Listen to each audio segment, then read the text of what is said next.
will never forget what I've said. If I've made a commitment, I will fulfill it because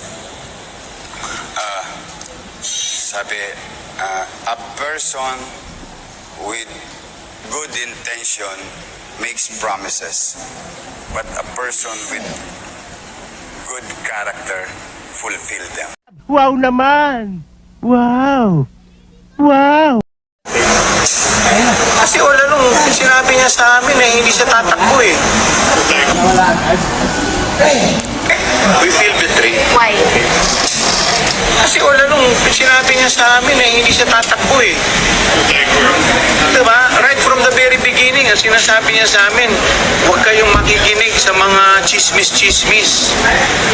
Lahat yan, hindi totoo, hindi kami maglalaban ni ate.